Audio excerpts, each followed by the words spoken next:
جیسا کہ آپ سبھی بھائیوں کو معلوم ہوگا کہ یو پی کے اندر ضلع باغپت میں ایک گاؤں ہے گانگولی کے نام سے۔ اس گاؤں کے اندر ایک مفتی صاحب جن کا نام مفتی ابراہیم بتایا جا رہا ہے، مفتی ابراہیم صاحب اور ان کی اہلیہ اور ان کی دو نابالغ بچیاں، جن کی ایک بچی کی ایج 5 سال کی اور ایک بچی کی ایج 3 سال کی بتائی جا رہی ہے، ان دو بچیاں اور مفتی صاحب کی اہلیہ اور مفتی صاحب اسی مسجد میں ہی رہا کرتے تھے اور بچوں کو قرآن کی اور دینیات کی تعلیم دیتے تھے۔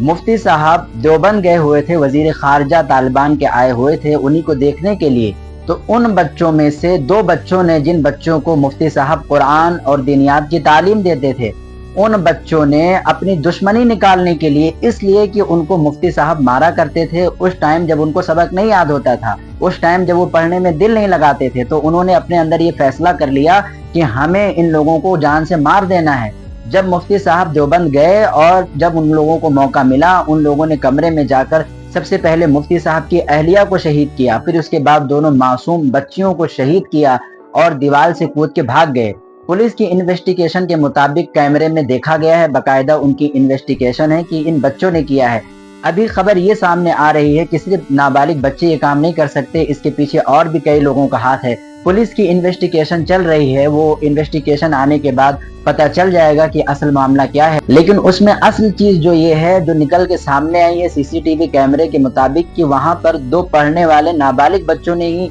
مرڈر کیا ہے، تو ظاہر ہے اس میں وہ نابالغ بچے بھی جن کو نابالغ بتایا جا رہا ہے اس میں قصوروار ہیں۔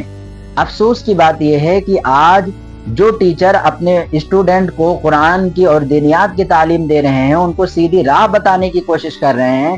اگرچہ ان کے اندر کچھ خامیاں ہیں کہ وہ بچوں کو مارتے ہیں، یہ الگ چیز ہے، بچوں کو نہیں مارنا چاہیے، سمجھا کے رکھنا چاہیے، لیکن کیا تھا اس کا مطلب یہ تھا کہ ان کو شہید کر دیا جاتا، ان کو جان سے مار دیا جاتا۔ ان بچوں کے اندر یہ چیزیں آئی کہاں سے؟ یہ صرف اس جگہ سے آتی ہیں جہاں پر ماں باپ دھیان نہیں دیتے بچوں کو۔ آج کے بچے فری فائر اور پب جی اور الگ الگ طریقے سے موویز دیکھ کے اپنا دماغ خراب کر رہے ہیں۔ آج والدین کو اپنے بچوں پر بہت زیادہ اس حوالے سے غور دینے کی ضرورت ہے کہ ہمارا بچہ کن چکروں میں پڑا ہوا ہے، اور بچوں کو زبردستی مار پیٹ کر خدا را پڑھانے کی کوشش نہ کریں۔ اگر بچے قرآن اور سنت اور دینیات کی تعلیم اپنی مرضی سے نہیں حاصل کر رہے ہیں تو ان کو سمجھائیں، ان کو بیسک چیزیں پہلے بتائیں، ان کے اندر پہلے شوق دلائیں۔ آپ زبردستی ان سے قرآن پڑھوائیں گے اور دینیات پڑھوائیں گے تو اس کا نتیجہ یہی نکلے گا۔ یہ کتنے افسوس کی بات ہے کہ ہم اپنے آپ کو سنبھالیں، اپنے بچوں کو سنبھالیں اور اپنے ٹیچروں کا رسپیکٹ بتائیں بچوں کو۔ آج ٹیچر بھی محفوظ نہیں تو باقی تو شے کوئی نہیں۔